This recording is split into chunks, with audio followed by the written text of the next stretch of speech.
Bom, agora, então, já que você falou nas doenças do estilo de vida, especialmente o imobilismo e a dieta inadequada e os vícios e tal, qual é a dieta ideal para uma pessoa que acima de 60 anos? Na sua opinião, o que você fala a respeito? Aí a gente vai dissecar um pouquinho. Essa é uma pergunta muito boa, Marcelo. Por que acima dos 60? Porque né? é melhor eu ser vegetariano, é melhor eu não ser vegetariano. Os vegetarianos fazem uma propaganda, não, a minha é melhor. Aí o cara, não, mas eu preciso de proteína. Então fica é uma dúvida, né? Essa dúvida. Não tá esclarecida, não, essa dúvida, tá? Assim, em várias dimensões, pelo menos pessoalmente, eu não consigo ter um determinante, não é mais proteína e fechamos assim, não dá. Mas primeiro eu queria parar um pouquinho nessa questão dos mais de 60 anos. Eu queria parar um pouquinho, porque é a minha praia, né, Marcelo? É a sua praia, totalmente. Eu sou geriatra. Já eu tô passando lá com você. Se Deus quiser, né? Se der tudo certo com todo mundo, não vai precisar, né? Então, eu acho que assim, tem uma coisa que é fundamental, que é o que a gente construiu ao longo da vida. Né? Então, até os 60, meio que você já fez bastante coisa. Ainda bem, não é tudo. Né? A gente pode mudar uma dieta se precisar aos 60 e colher muitos frutos com isso. Uma das evidências também voltadas a isso são parar de fumar. Vale a pena ou não? Quanto mais tarde. Tarde demais para fumar, não. Os estudos mostram que mesmo parando de fumar muito tarde ainda vale a pena, né? Então, mudar de dieta também mais tarde vale a pena. Isso pensando que a pessoa precisa mudar alguma coisa. Mas eu não tenho dúvida que ao longo da vida a gente vai aprendendo a mudar a nossa alimentação.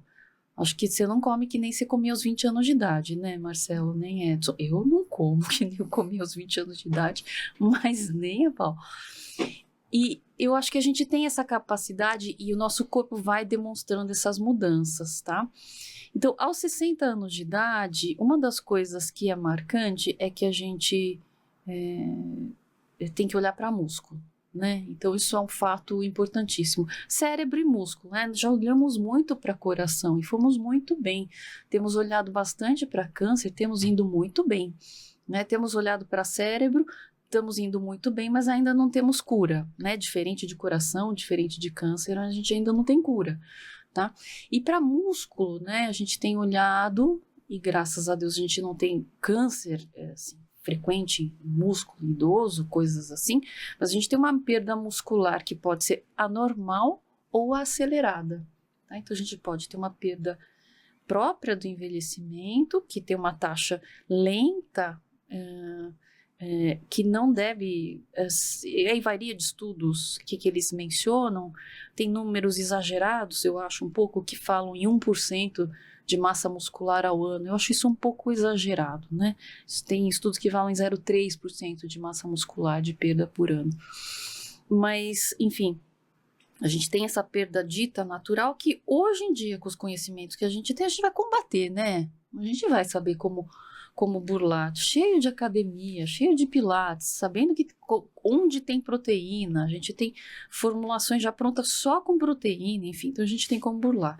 Mas tem uma perda acelerada, vinda de estilo de vida ruim, não ter exercitado, não ter mexido, ter comido mal, isso não quer dizer necessariamente... E ter o imobilismo, né, também, exatamente, né? Junto com o imobilismo. Exatamente.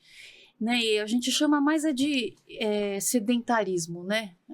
Acho que seria a palavra assim que mais cabe, né? O sedentarismo. Mas, então acho que tem esse contexto que eu penso, Marcelo. Então, aos 60, olhar para músculo faz muito sentido, olhar para cérebro também, né? Agora, se a gente for olhar para músculo em termos de alimentação, a gente vai falar de proteína, né? Agora, também não dá para só falar em proteína. Adianta comer chocolate doce e comer um bifão? Acho que não, né? Pelo menos não é o que a gente conhece como saudável, né? Então a gente tem o processo de resistência insulínica que a gente pode ter com excesso de carboidratos, que é uma grande realidade hoje em dia, a gente ter um excesso de consumo de carboidrato mais disparado, assim como de gorduras, né, por causa do ultraprocessamento de alimentos.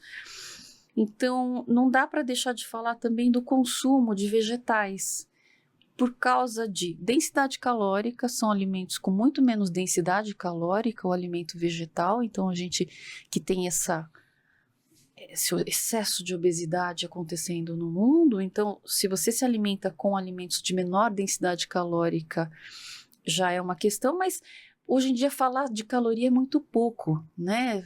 Já foi a época que a gente contava a caloria e tudo mais. Hoje a gente olha muito mais para macronutriente e para micronutriente, né? Composição de fibra, diminuição de pico de insulina, pico de glicose, portanto, de pico de hiperinsulinemia, a presença das fibras como moduladora de flora intestinal, que melhora a qualidade da absorção de gorduras, diminui a absorção de gordura, otimiza e regula a absorção de glicose, mas também aumenta a absorção de micronutrientes. Então, tudo isso está em jogo, né, Marcelo, para a gente falar, então, de uma nutrição de 60 anos a mais.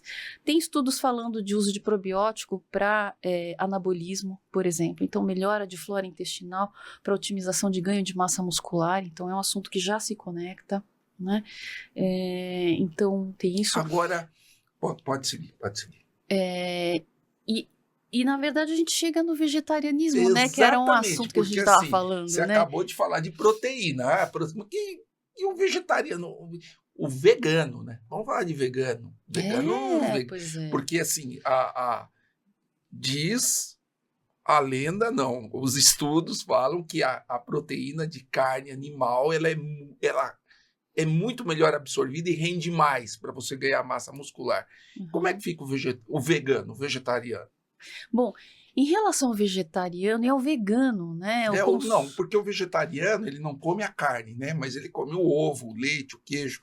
Eu, por exemplo, naturalmente, eu não gostava nem de leite, nem de queijo e de carne de nenhum tipo. Mas o vegano é aquele estilo que não come nenhum tipo de proteína vegetal, né? Animal, né? Proteína animal. Nem consome nada que seja feito de animais, dá né? tal boa proteína, né? Uhum. Porque, em tese, a proteína da carne é a melhor que tem, né? Uhum. Para você ganhar massa muscular. Como é que fica esse pessoal? Olha, de fato, assim, se a gente olhar as evidências relativas ao vegetarianismo, né, e ao veganismo, existem estudos muito bem desenhados, bonitos, observando o que acontece, né, com essas pessoas. E tem evidências muito positivas em relação ao vegetarianismo e ao veganismo, né? O vegetariano tem menos peso do que o onívoro, né? E o vegano é mais magrinho ainda, tá? Então, pelo menos em regulação de peso a gente tem isso, né? Que tende a ser positivo nos tempos de hoje, tá? E além de ter menos peso, é menos hipertenso. Né? Então, as médias pressóricas de um onívoro são maiores do que o de um vegetariano, que eu acho que são maiores do que o de um vegano, eu não consigo afirmar com 100% de certeza. E, portanto, também eventos cardiovasculares têm essa progressão também. Tá? Então, a gente tem isso. Dentro dos vegetarianos, a gente também tem uma categoria que é curiosa, que é os vegetarianos que eventualmente consomem peixe. Tá? Então, esses também parece que tem uma pequena vantagem. Não, em eu relação... nem pensar. Eu não posso nem sentir cheiro de peixe. Se você quiser me expulsar da tua casa, frita sardinha lá que eu saio correndo. Bom saber, então, Marcelo. Então, mas os que não são como você, né, que gostam de um peixinho de vez em quando, parece que tem até em alguns estudos, uma pequena vantagem em relação ao vegetariano que transita ali só pelos vegetais e laticínios e tal. Então, existe essa informação que a gente conhece, né, em relação ao vegetarianismo. Então, incidência também de câncer de trato gastrointestinal é menor em vegetarianos, né? Então, a gente tem uma série de vantagens descritas em relação a isso. Nitidamente, uma alimentação vegetariana e principalmente a vegana não não chega no nível proteico que tem uma alimentação onívora, né? E hoje em dia a gente fala que para um adulto ser saudável, entre 0,8 gramas por quilo por dia de proteína é o ideal, tá? Então vamos chutar uma pessoa de 80 quilos, de 80 quilos, 8 vezes 8, 64, né? Tá. Então seriam 64 gramas de proteína por dia para uma pessoa jovem, né, saudável, tá aí com uma meta proteica considerada adequada, né? Não é para hipertrofia, não é para virar o super atleta, não tem essa ótica. E aí, nisso, assim, só para a gente ter uma dimensão, em 100 gramas de um peito de frango, você tem ali uns 25 de proteína, né? Num copo de leite tem 7 gramas de proteína, no ovo tem 6 gramas, então a gente faz uma conta assim.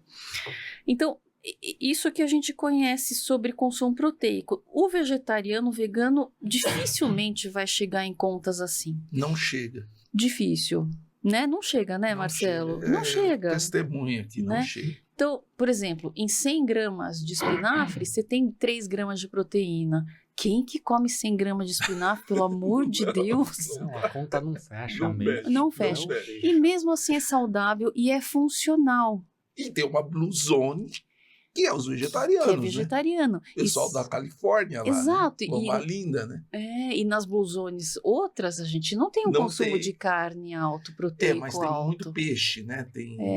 Mas também não é um consumo volumoso, né? Na Sardenha, a gente também não tem um consumo alto de carne. Então, essa é uma conta difícil de fechar como proteína. Mas eu fico ponderando, e aí talvez a gente deva olhar um pouquinho mais depois para isso, quem é o vegetariano? Talvez seja o cara que se cuide melhor, que se relaciona melhor, que se autoconhece melhor, que se estressa menos de repente, e que de repente se exercita mais também. Isso tem como olhar nos estudos e ver se esse indivíduo não é um indivíduo que tem um estilo de vida completo e melhor. Tá? Agora, à medida que o tempo passa, o vegetarianismo e o veganismo às vezes custam a musculatura e aí pode ser que o envelhecimento não seja bom. Então a gente já tive pacientes vegetarianos que a gente perdeu uma janela ali em que estava precisando de mais proteína, não foi feito e ele ficou sarcopênico, ele ficou frágil. Então, precisa perceber também se em algum momento essa saúde que era suficiente com a perda de massa muscular ao longo do tempo não vai acontecer e teu consumo proteico vai ser um impeditivo da sua saúde de se manter bem. Inclusive existe um movimento, eu acho que eu já vi um movimento dentro da própria igreja adventista. O cara vinha comendo carne, vou ser vegetariano agora. Tudo bem. Mas tem que ser com cuidado, né? Você mudar seu estilo, você virar a sua chave para não ficar sarcopênico, né? Para não perder proteína, né? Porque uma mudança para uma dieta vegetariana tem esse risco, né? Quem observa melhor isso são as medicinas antigas, né? Por exemplo, dentro da Ayurveda, né, existe uma tendência de não consumo de carne, mas se compreende que dentro do universo humano existem os indivíduos que ficam melhor com carne. Então são pessoas que não se estimulam o vegetarianismo, porque por alguns sinais, alguns sintomas e algum fenótipo, eles compreendem que são pessoas que precisam mais de carne. Nós, na medicina ocidental, a gente não tem esse tipo de refinamento, a gente não tem como dizer, Edson, você é o cara que nasceu para ser vegetariano. Sumika, você é a pessoa que tem que comer carne. A gente não tem essa observação. E nem sei se é por aí mesmo. Mas, por exemplo, Marcelo, você é vegetariana há muitos anos. Eu tentei ser vegetariana 3 vezes na minha vida. Fico péssima. Não, mas o meu problema é gosto. Assim, não consigo. É como gosto. se eu estivesse comendo... outro dia eu estava no refeitório, tinha uma moça comendo um frango pálido na minha frente. Eu tive que sair dali. Entendi. Porque eu não consigo. Entendi. É diferente, né? Pode ser, então, às vezes é uma sabedoria do seu corpo dizer Se que... eu tentar ser onívoro, eu morro. Eu não Entendi. consigo. É o tipo de cérebro É seu. o tipo de cérebro. Tipo de É, cérebro. pode ser. É o Se padrão você colocar comportamental seu. pedacinhos de peixe na salada, eu sinto e paro de comer a salada. E vou pro banheiro porque eu passo mal. Nossa, então é uma sabedoria do seu paladar, Não sei né, se é do seu sabedoria, corpo. não sei o que é. Mas Mas é um fato, assim, né? E aí